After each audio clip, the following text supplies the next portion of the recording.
I want to switch gears for a bit, talk about cars, bikes, that kind of stuff, because there's not many people out there that I can have these sorts of conversations with. It's so weird to me today as an adult, because I remember sitting at the bus stop as a broke 15, 16-year-old looking at like nice cars drive by, waiting to catch the bus to go to work, thinking to myself, that's going to be me driving that car one day. Yep. And today, as an adult, there's not a lot of guys that like cars for some reason. I don't get it. I mean, there's very small niche communities, and they'll throw all kinds of money at it. Yep. You've got how many supercars you have? I think you said the other day something like $2 million worth of cars sitting in your front driveway. Yeah, $2 million worth of cars. And it's actually interesting you say that, because I was exactly the same. When I used to see fast cars when I was young, it used to ruin my day. It used to make me angry. Yeah, me too. I'd be walking to college and I'd see a Ferrari and I'd be like, how does he have 300 grand for a car? I haven't got $30 in my pocket. That's all my money in the world. Like, yeah, I felt like there was a whole reality to the matrix that I was missing. There's some kind of hack. Because even then, at age 15, I remember this story very specifically. I'm walking to college, me and three of my friends. We see a Ferrari. I look it up. I find out how much it costs. And even then, I'm saying to my mom when I got home, if you work a good job, like, how much do you make a month? She's like, oh, maybe make 3,000, 4,000. I'm like, that still won't buy that car. Like, how did this guy get that car? It didn't make sense in my mind. Yeah. And there's a whole reality to the matrix that bothered me for a long time. And I think that's one of the key elements to things like success in cars and stuff. If you really want it, you'll find a way to get it. If you don't really want it, you're not. You'll find an excuse. You think an excuse. And I think a lot of the reason people don't like cars is, well, they'd love cars if they could buy one, but they'd rather pretend they don't like them because they don't believe they're ever going to be able to afford one. There's a real loser mindset that shows up a lot. I notice, like, there's this car club that I'm a member of, and we go for these drives, right? We always have these organized drives. We meet up in the morning, we go for a drive, right? So there's can be anywhere from 50 to 85 exotic supercars, like even like M cars, AMG cars, stuff like that. And we'll go and meet, we'll have lunch. And there's always like people coming out to look at the cars in the parking lot. I remember sitting in my car one time and there was this mom with her 2 or 3 young boys and are walking around and like, what do these guys do? Where do they get these cars from? And she's like, oh, these are just rich people showing off. You don't want to be like this sort of thing. Yeah. And they send the wrong messaging. And like, it really bugs me. That's literally one of the few things that irk me is when I hear people say, just quit. It's not worth competing, just quit. And you know what? That's fine. Because in life, there's people that will compete and there's people that will quit and are just, more or less cogs in the wheel. Yeah. Your passion for cars started when you were younger. I mean, you see these things, you see a Ferrari. I saw a story that you put out once on your motorcycles, because you were in a bike set once. You had a Gixxer, you had a GS6R. Was it a 750, 600? I had a 600, and then I had a CBR 600 as well, and then I had a Fireblade. I loved bikes for a very long time because it's cheap speed, isn't it? I had 4 of them. Yeah. Yeah, there you go. So you understand. Rockets, If you want real performance, they're cheap speed, but unfortunately they come with the danger involved. I had 2 bad bike accidents, and I kind of retired from bikes when I started. How old were you when you stopped riding them? So I was riding illegally for a while. I was riding at 17, and in the law in England is you can't ride a superbike till you're 21. So at 17, you can have a superbike, but it has to be restricted. Mm-hmm. So I bought a bike. This is a really long story. I'll make it very, very short. I had this job. I was an IT technician at high school. I came out of high school and I came back into the same school fixing the computers, and I started fucking one of the students. So I got fired. But even though she was 16, I was 17. But because I was a member of staff, she's a student, blah, blah, blah. Mm-hmm. So they fired me. And when they fired me, they paid me to the end of my contract, basically. And I had this little bit of money, and I bought a bike. I paid to have it restricted, and then I took the restrictor out myself. So at 17, I'm burning around on this 200 mile per hour super bike. And everything was good for a while until some woman who wasn't paying attention pulls out on me and just takes me completely out of the game. And you know what? The thing is, I remember. I was going about 90, and I got down to about 70 before I hit her car. She pulled out right in front of me. Yeah. The thing is crazy. I saw her look at me. When you ride a bike, you watch people's faces. Yeah, so your head's on a swivel. Yeah, I'm driving. I see her come up to the junction. I see her look directly at me. She pulls out anyway. And she just pulls straight out. I couldn't believe it. And I hit the side of her car, blah, blah, blah. I wasn't asleep or anything. I woke up. And you went right over it? Right over it. And I was on flat on my back, and I was winded. But I was awake, and I got up, and I remember this was what put me off bikes the most. When I walked back over to her car, she's still sitting in the car, and she had the most stupid look on her because it was shock for her. She didn't know what happened. Yeah. But the expression on her face is what annoyed me the most. I can't even replicate. Just complete, just like, like a moron. She didn't know what happened. And I thought, is this what, as great as I am, is this how I'm going to die? Like this complete idiot. It was crazy. And then from there, I came to almost the same conclusion when I was 30. I mean, I never had an accident like that. I had two close calls. And I was fast on that thing. Like I remember I got that thing up to red line 6 gear. I think it was a ZX7. It was indicating over 300 on the speedo. And you don't look down for very long because you're even on the highway, like things moving by you really quick. Yeah. But that was great times. I mean, I always tell guys, like I always think that a good motorcycle is a rite of passage for a man because they're very, very difficult to control and they're so powerful and the barrier to entry is so low because any Muppet can go out there and spend $6,000, $7,000, $8,000 for something that'll do, a good 300 kilometers an hour. Yep. Yeah. They're amazing fun. They're great fun. And it's just the other people on the road. And I feel like eventually if you ride them forever and you ride them the way your number's going to come up at some point and the way that you were riding, eventually something's going to catch you. And I that's what happens. You get confident, you get comfortable, you're anonymous, you got the mask on, you're doing wheelies, you're going fast, you're in and out of cars, you're driving eventually sooner or later, life's going to check you. Yep. And then life checked me and I'm still here, but I know some guys that checked and they never woke up again. So it gets to that point where it's like, and I feel safer with my cars. I feel a lot safer with the cars. If you had a son, would you let him ride a motorcycle? That's a very good question. And I don't know because it was a big part of my life and I loved it. And I think it's maybe a better car driver. And I like what I did. But then also I think of some of the stuff I did and I'm like, Jesus.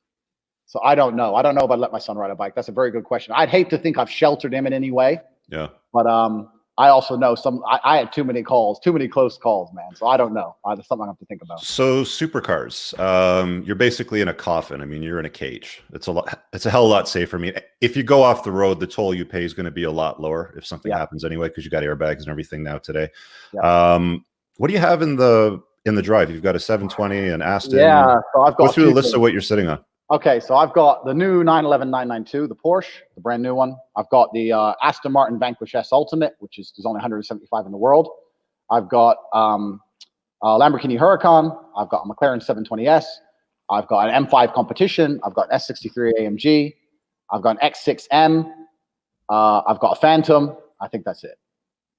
Maybe I've missed one, but I think that's it. So, yeah, I mean, you're close to 10 cars there. Yeah. What's a Phantom? Is that a 2-door or a 4-door? My one is a 4-door. 4-door, okay. It's a 4-door. Let me ask you about the McLaren because I drove with the 2018 when it first came out. I mean, I picked up my R8 and I dropped it off at the dealership to get software tuning on the motor. Yeah. And they just PDI'd a 720S, and I was asking the dealer about it, and he goes, "Yeah, if you want to take it out, go for a spin." And I was blown away. Like, that is going to be my next car. You've had that car for about a year now? Yeah, those. Okay, so McLarens are basically like the crazy girl you shouldn't be going out with. That's what they are. Because they're beautiful, but they're trouble. Like I always, and it's not just me. Everyone I know, you have little warning lights, engine lights, stupid lights for no reason. It's not a big thing, but that's always a problem with reliability. And has it been in the shop much? Like, do you have a McLaren dealership in Bucharest, or do you have to ship it out? I got to ship it to Germany, bro. You have to ship it for service? Yeah, three countries away. And those warning lights come on often. Yeah, I mean, I've developed a little system. Anyone who's out here with a McLaren will know exactly what I'm talking about. But if you get in the car and you press the start button without holding the brake, it turns the computer on first. And then I wait 10 seconds for the computer to turn on. And then I start the car, and that actually avoids most of the problems. And I will get a warning light maybe twice a year. And it's a warning light for no reason. Yeah. It doesn't affect the performance of the car. It just annoys me. So I have to ship it to Germany to get rid of it. But that car is incredibly fast. Yeah. It's incredible. It will smoke a Lamborghini. It will kill a Lamborghini. It will kill an R1. I've raced everything you can think of. It just smokes everything. But only if it grips. This is the one more thing with it. If it's a little bit wet or it's not quite hot outside, because it's 720 horses to the rear wheels, you're just gonna slide all over the place. You have to make sure you have grip before you play with it. But it's actually a lot more than that. They throw them on the dyno, and they found out that McLaren's been lying about the power output on the motor, which doesn't surprise you. But I mean, it's literally as fast as the holy trinity of hypercars. So basically the P1, the LaFerrari, the 918. I was actually in the UK a couple of years ago in the spring at Bruntingthorpe. There was an event that somebody put together with the holy trinity of hypercars, and it was a 200-mile-an-hour challenge. So we had to drive these cars. Well, not had to, like it was a fucking liability or anything, but we had the opportunity to drive these cars down the airstrip, and the only car that had enough power to punch through 200 in a headwind with the length of the runway was the LaFerrari. So everything below that, there was an Aventador SV, a couple other McLarens, a few Porsche Turbo S's, another Lambo something other. I can't remember what the hell it was, but the P1 actually caught fire that day.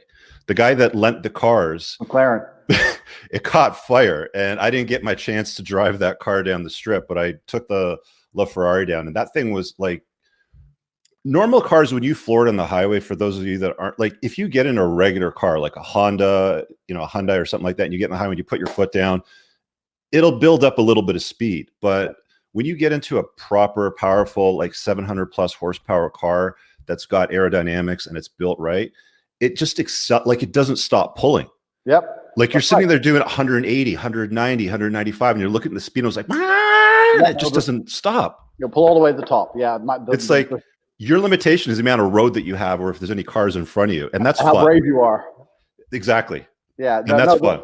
The 720 will pull all the way to 300 kilometers an hour without even a break. And the power in the 720 is amazing. But this is the one thing I'll say about it is that I'd never recommend it to someone as their first supercar because of the headache and because of how dangerous it is. A McLaren will let you crash. So, like for example, my Lamborghini Huracan is so well built. It's so easy to drive. It's 4-wheel drive. If you keep it out of race, a girl could drive it. Like it's like the Honda Civic of supercars. They're very reliable too. It's easy, very reliable. It's easy. It's beautiful. It makes noise. It ticks every box. But off the line, except for the doors. Yeah. It's missing the doors. Exactly, that's true. But off the line, it can even beat the McLaren because it's got that 4-wheel drive system. Yeah. But once you're rolling, if it's a rolling start from, let's say, 20 miles an hour, the McLaren will just kill it, destroy it. That car is so fast, it's unbelievable. Have you had any mechanical issues with the 720? No, I've just got these stupid lights, and they say something's wrong, and nothing's wrong, and they reset it, and that's it. And then my Huracan's been perfect. My Porsche is Porsche, isn't it? The thing is with Porsche is they're such great cars, and they're such value for money, but no one cares. Yeah. No one cares, bro. You can be in a 992 Turbo S, brand new one. It's nothing. You park that next to a Lambo or a McLaren, it's invisible. Yeah, it is. True. It's true. And it's a shame about them because I like them as cars, but they just don't have that factor or that show-off factor, Have you ever driven one on a track? I don't like the 911s because the engine's so far back. I mean, if you don't get your braking out of the way before you come into a bend, it's going to pendulum around and it throws you off the track and you're in the rhubarb before you know it. Yep. Are the new ones more balanced in the sense, or because the motor mounts kind of shift the weight a little bit? Yeah, it does. It does certainly feel better, the new one. But the best handling car I have of all of them is the Huracan. The Huracan super surprises me. The if I were to race the 720 in a Huracan on a really windy track, the Huracan might take it. It really grips like anything, not like nothing. I don't know what they've done to that car, but it really is incredible. And this is the thing. People say to me, "Why do you have so many cars?" And it's like there's so many subtle differences in all of them. This is my justification. My mom is like, "What are you doing? Another car?" I'm like, "No, but they're different. They're all a little bit different. It's like having a blonde and a brunette. You want to mix it up a little bit." So it keeps driving fun when I have all these cars. And yeah, they're expensive, and but it's a hobby, isn't it? It's something I enjoy to do. And since I've retired from fighting, I have to find one way to get some adrenaline, and McLaren 720 will do it. So yeah, it'll definitely wake you up. I was going to ask you about the car situation. So the problem with supercars that I find, especially McLarens, right? Like the MP412C. Yep. I did a video on my channel a long time ago, around 2015 or so, when the 12C had just come out. I think it was 2013 had just come out. Yep. And a friend of mine had one. We took it out for a drive. Brilliant car, 350,000 Canadian dollars. I think it cost them, maybe a little bit more. Yep. You can buy those now for 120 grand Canadian. Yep. They sink like a rock. And most of the cars you have, like a regular Huracan, it's not limited production. It's not a Performante. Yep. 720, it's not an LT, for example. Yep. They don't hold their value very well. So my question to you is, why have 7 or 8 supercars that tank in value? Why not limit it down to 3 or 4 that are more limited production, like a GT2 RS or like an LT version of a McLaren or like a Performante version of a Huracan? No, it makes a lot of sense. Makes a lot of sense. So with all my cars, there's always some kind of scenario where I end up getting a fantastic deal. So I can even tell you the story behind my McLaren. So I have all my cars are British plated, even though I live in Romania. So all my cars. I noticed that. So my wheel's on the wrong side. So, which annoys everyone but me. I'm used to it, so it doesn't bother me. So all my cars are British plated, and one of the reasons for that is because I have a very good friend who works recovery for a leasing company. So people lease these cars and they can't afford them anymore, and then the leasing company takes them back, and then the leasing company wants to get rid of them. Okay. So I can give you an example with my McLaren. My McLaren was bought brand new for 280,000 pounds. So that's like 350,000 euro. 4,000 miles later, I got it for 175,000 pounds. So I saved 105,000 pounds for 3,000 miles. So it was like a lease or a finance repossession. They just couldn't afford it. So they repossessed it, and then they're looking for someone who has the cash sitting around, which is rare. Not many people have 170 grand cash. But you know, I had it, so I saved so much money. So with a lot of my cars, I saved a lot of money. I mean, the Aston will keep money because it's limited production. Yeah. So I find ways to save money on them, and also what I find is, not that this justifies my stupid habit at all, but because I have so many, I don't really put many miles on them because I have so many to drive. So even across a year, even if I drive every day, because I have 9, you know, they don't really put too much mileage on them, et cetera, et cetera. So, I mean, I know I'm always going to lose some money on them, but I really don't approach them that way. I buy them and I enjoy them. I don't think about resale values and stuff. I'm just like, whatever, it is what it is.